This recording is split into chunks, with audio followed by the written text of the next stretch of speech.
How to understand spirituality and live happily. Beyond dogma. The quest for self. The question of how to understand spirituality in order to live happily is perhaps one of humanity's oldest and most fundamental inquiries.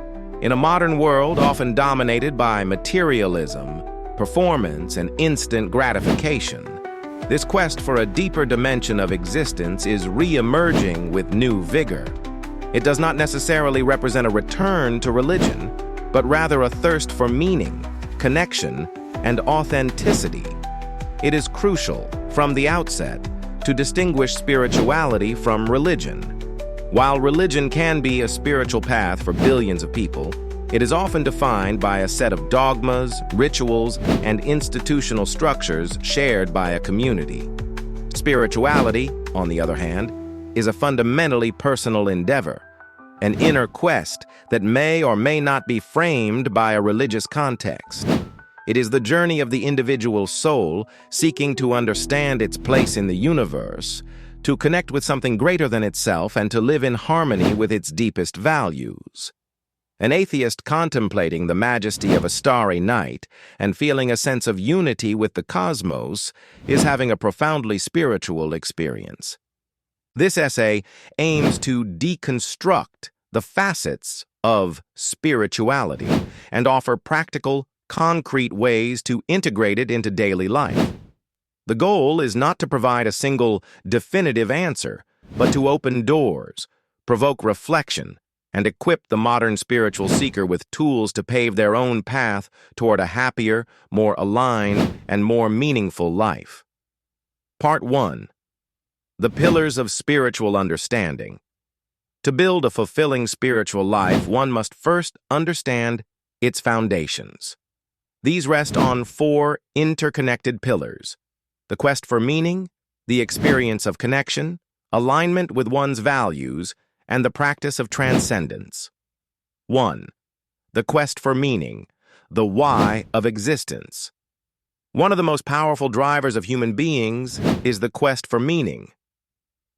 The psychiatrist Viktor Frankl, a survivor of the concentration camps, developed an entire therapeutic approach, logotherapy, based on this principle. He asserted that he who has a why to live for can bear almost any how.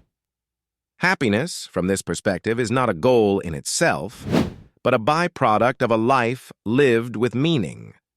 This meaning is not a universal truth to be discovered, but a personal significance to be created.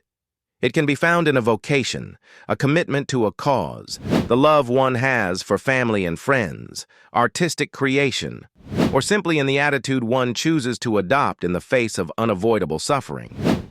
To ask ourselves what drives us, what makes us feel alive, what we would be willing to sacrifice for, is the starting point of any authentic spiritual journey. The experience of connection. Breaking the illusion of separation. Human suffering often arises from a sense of isolation and separation. Spirituality offers a remedy, cultivating a sense of connection. This connection can take multiple forms. Connection to nature.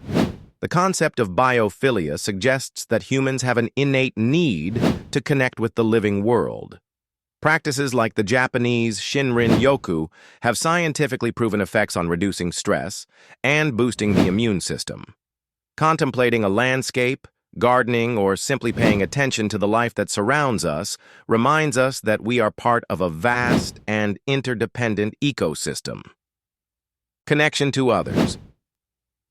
Beyond superficial social interactions, spirituality invites us to cultivate authentic relationships based on empathy, compassion, and vulnerability. The African philosophy of Ubuntu expresses this beautifully. I am what I am because of who we all are. Recognizing the shared humanity in every person, even those with whom we disagree, is a powerful spiritual practice. Connection to self. Paradoxically, it is often by searching outside that we disconnect from ourselves. Spirituality is also a return inward, an attentive listening to our intuitions, our emotions, and the needs of our body. Connection to the greater.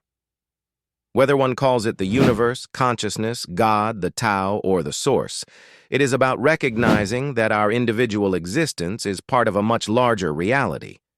This feeling, sometimes described as an oceanic experience, brings humility, wonder, and a deep sense of peace. 3. Alignment with values. Integrity as a compass. Living a happy life is nearly impossible when our actions are in constant conflict with our deepest beliefs. Spirituality is an invitation to integrity. The first step is to clearly identify one's core values: love, freedom, security, honesty, creativity, justice. Once these values are identified, they become an internal compass to guide our choices, whether they are major or daily. Living in accordance with one's values generates a sense of coherence, inner peace, and authenticity that is an essential component of lasting happiness. 4th, transcendence. Moving beyond the limits of the ego. The ego is the part of us that identifies with our name, our history, our possessions, our social roles. It is necessary for our survival, but its tyranny is a major source of suffering. Spirituality invites us to transcend the ego, that is, to realize that we are much more than this mental construct. The peak experiences described by psychologist Abraham Maslow, where the sense of self fades in favor of a feeling of unity and ecstasy, are moments of transcendence. Meditation, prayer, immersion in art, or nature are paths to temporarily dissolve the boundaries of the ego, reduce anxiety, and touch a deep inner freedom. Part 2. Spirituality in practice. A toolbox for daily life. Understanding concepts is one thing, embodying them is another. Spirituality is a practical discipline. Here are concrete tools to infuse it into your life. 1. Inner practices. Cultivating the garden of the soul. Mindfulness meditation.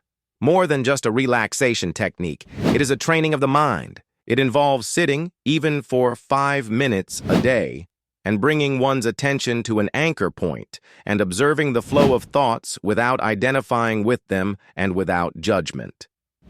Neuroscience has shown that this regular practice changes the structure of the brain, reducing the activity of the amygdala and strengthening the prefrontal cortex. It is the ultimate tool for calming mental chaos and creating a space between stimulus and response. The practice of gratitude. The human brain has a negativity bias, a tendency to focus on what is wrong. Gratitude is the antidote.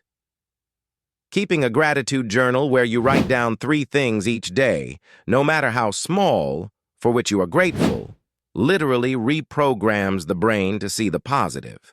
This simple practice, and supported by numerous studies, is one of the fastest and most effective ways to increase one's level of happiness. Introspection through writing. Journaling is a dialogue with oneself. It is a safe space to unload raw thoughts, explore emotions, celebrate victories, and analyze failures without fear of judgment. Guiding questions can help. When did I feel most alive today? What fear held me back? If I weren't afraid, what would I do? It is a powerful tool for clarification, emotional release, and self-knowledge. 2 outer practices.